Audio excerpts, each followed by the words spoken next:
हम सब जानते हैं कि प्रेमचंद एक महान साहित्यकार थे। उनकी लिखी सैकड़ों कहानियाँ और कई उपन्यासों से हम परिचित हैं और उन्हें आज भी पढ़ते हैं। लेकिन हम में से शायद कम जानते हैं कि वह बराबर समाचार पत्रों में लेख लिखते थे, उर्दू और हिंदी में।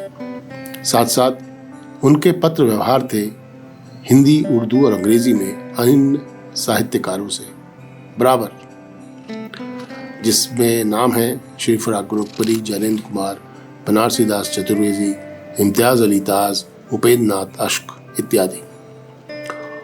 उनके लेख प्रकाशित हैं उनके पुत्र द्वारा, श्री अमृत राय द्वारा, 3 खंडों में विभिन्न प्रसंग नाम से, और उनकी चिट्ठियां 2 खंडों में चिट्ठी पत्री नाम से।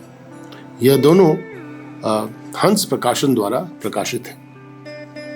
आपके सामने प्रस्तुत कर रहा हूं उनका लिखा पत्र अंग्रेजी में, जो उन्होंने 26 दिसंबर 1934 में बंबई से लिखा था, श्री इंद्रनाथ मदान जी के नाम।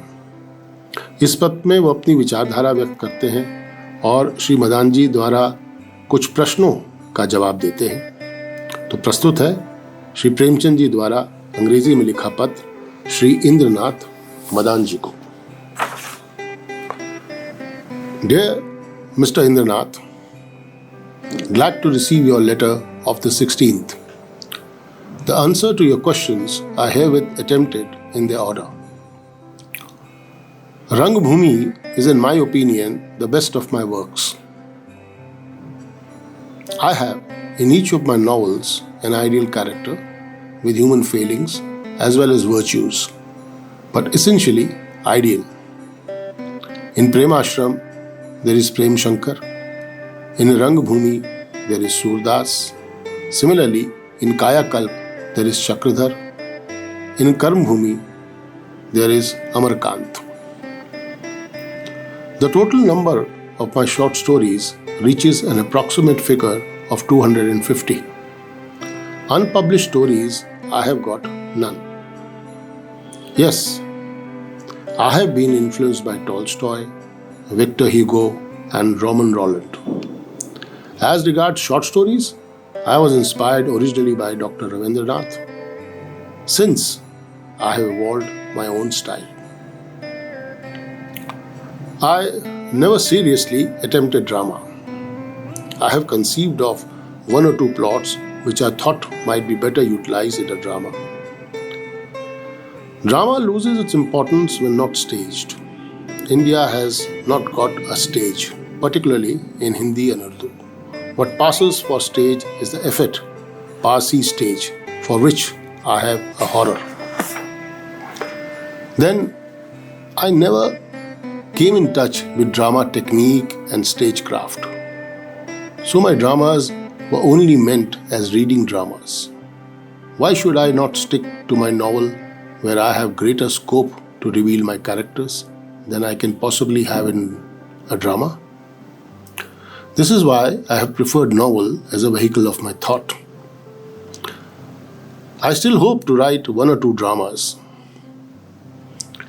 As far as financial success is concerned, this commodity is rare in Hindi or Urdu. You may get notorious, but by no means financially independent. Our people have not the weakness of buying books.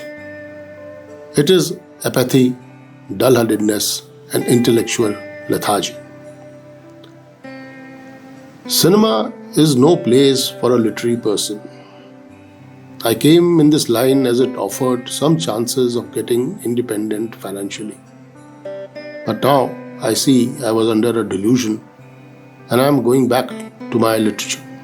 In fact, I never ceased contributing to literary work, which I regard as the aim of my life. Cinema is only what pleadership might have meant for me, only healthier. I have never been to jail. I am not a man of action. My writings have several times offended power. 1 or 2 of my books were proscribed. I believe in social evolution. our object being to educate public opinion. Revolution is the failure of saner methods. My ideal society is one giving equal opportunities to all. How is that stage to be reached except by evolution? It is the people's character that is the deciding factor. No social system can flourish unless we are individually uplifted. What fate a revolution may lead us to is doubtful. It may lead us to a worse form of dictatorship, denying all personal liberty. I do want to overhaul, but not destroy. If I had some prescience and knew that destruction would lead us to heaven, I would not mind destroying even. Divorce is common among proletariat. It is only in the so-called higher classes where this problem has assumed a serious shape. Marriage, even at its best, is a sort of a compromise and surrender. If a couple mean to be happy, they must be ready to make allowances. Well, there are people who can never be happy even under the best of circumstances. In Europe and America, divorces are not uncommon in spite of all the courtship and free intercourse. One of the couple must be ready to bend. Male or female does not matter. I refuse that only males are to be blamed. There are cases where ladies create trouble, fancy grievances. When it is not a certainty that divorces will cure our nuptial evils, I don't want to fasten this on society. Of course, there are cases when a divorce becomes a necessity. But misfit is, in my opinion, nothing but fastidiousness. Divorce without any provision for the poor wife. This demand is only made by morbid individualism. There is no place for it in society based on equality. Formerly, I believed in a supreme deity, not as a result of thinking, but simply as a traditional belief. That belief is being shattered.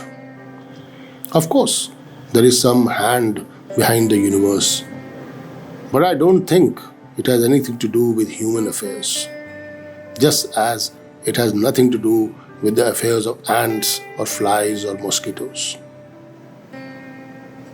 The importance which we have given to ourselves has no justification. I hope that will be sufficient for the present. Not being an English scholar, I may have failed to express what I wish to say, but I can't help it. Yours truly, P. Chand.